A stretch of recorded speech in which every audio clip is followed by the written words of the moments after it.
Salam dostlar, mən Mehman Nur. Bugün dostlar, üzdə, dərimizdə sivilcə, akne və dəri qızartılarının, dəri səpkilərinin yaranma səbəblərini öyrənəcəyik.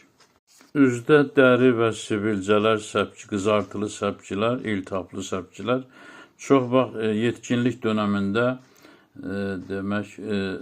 hormonal çoxluğun, hormonal pozuntunun yaranması və xüsusilə qidalanma nəticəsində üzdə qızartılı sivilcələr, səpkilər yaranır. Biz xüsusilə öyrənək ki, üzdə qızartıların qidalanma ilə bağlı əlaqəsi nədir? Dostlar, elmi araşdırmalar qeyd edir ki, üzdə iltihabın, dəri səpkilərinin ən çox yaranma səbəbi qidalanma zamanı çox şəkər və şəkərli qidalar, çox karbohidrat, un, çörək, un məhsulları, nişastalı qidalar bağırsaqlarda kükürt mineralının azalmasına və iltihabın yaranmasına səbəb olur ki, bu da üz dərisində və bədənin digər yerlərində qızartılı səpkilər, sızanaq və aknelərə səbəb olur.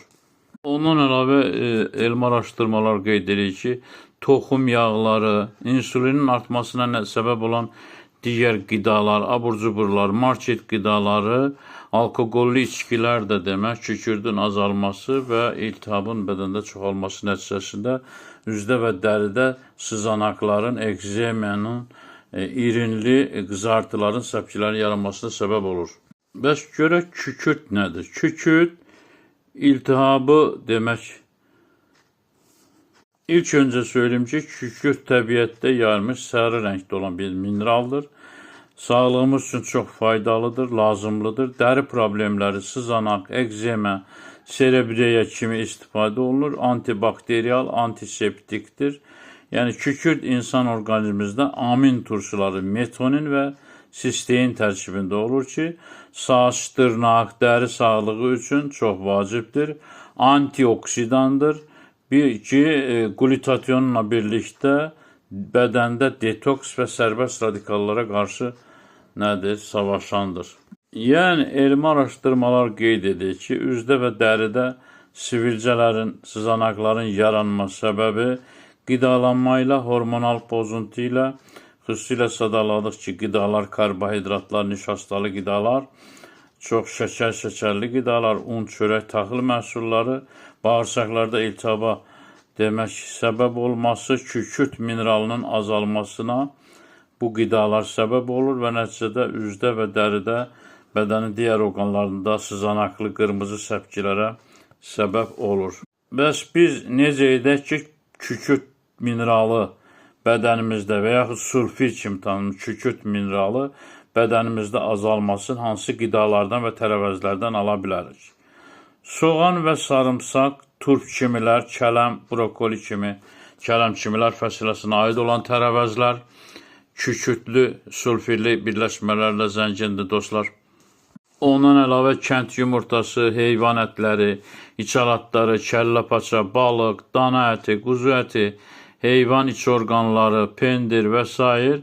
Bu kimi qidalar kükürt və sulfir tərkibində çoxdur ki, bu qidaları biz yeməklə, bədənimizdə bu mineralı qəbul etməklə, bol-bol qəbul etməklə iltihabın azalmasına və üzdə sivilcə sızanaqların yox olmasına səbəb ola bilərik. Biz sadaladığımız bu qidaları yeməklə dostlar, aşağıda adları sadalayacağımız qidalardan da uzaq durmalıyıq. Bunlar da söylədik, şəkər və şəkərli qidalardır, un, çörək, taxıl məhsullardır, karbohidrat, nişastalı qidalar, düyü, makaron və un məmulatlarının hamısı, şəkərli içəcəklər, şəkərli yiyəcəklər, bunların hamısı nədir? Kükürtlü birləşmələri azaltdığına və insulini çoxaltmaqla üzdə dəridə sivilcələrin çoxalmasına səbəb olduğuna görə bu qidalardan da çalışıb uzaq durmalıyıq və yaxud çox az istifadə etməklə bədənimizdən sızanaqları, qızartılı səpkiləri təmizləmiş olarıq. Qısası dostlar, dəri problemlərindən, sızanaqlardan, ekzema, serebriya o kimi iltihaplı dəri səpkilərindən uzaq olmaq üçün söylədi ki, şəkərli qidalardan, un, çörək taxıl məhsullarından və karbohidrat nişastalardan uzaq durmaq və yaxud az istifadə etmək, kükürtlü birləşmələr, sulfit çox olan, bu mineralın çox olan qidalar, söylədi, soğan, sarımsaq, turp, kələm, brokoli kimi tərəvəzlər və ət məhsulları, heyvan, kuzu, dana əti, balıq, yumurta, kəlləpaça, iç orqanlar, bu kimi qidaları yeməklə biz sızanaqlardan, üzümüzdə, dərimizdə və dərimizdə digər orqanlarda olan sızanaqlardan qurtulmuş olarıq. Həmçinin kükürtlü birləşmələr sulfit antioksidanlardır və amin turşuları ilə birlikdə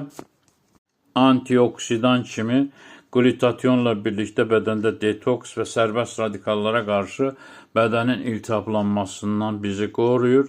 Həmçinin demək sızanaq, ekzema qurtulmuş oluruq, dərimiz nəmli olur, təmiz, sağlam, gözəl dəriyə malik olmuş oluruq. Dostlar, məndən bu qədər, sağ olun dostlar, yeni videomda yeni görüşlərə dək.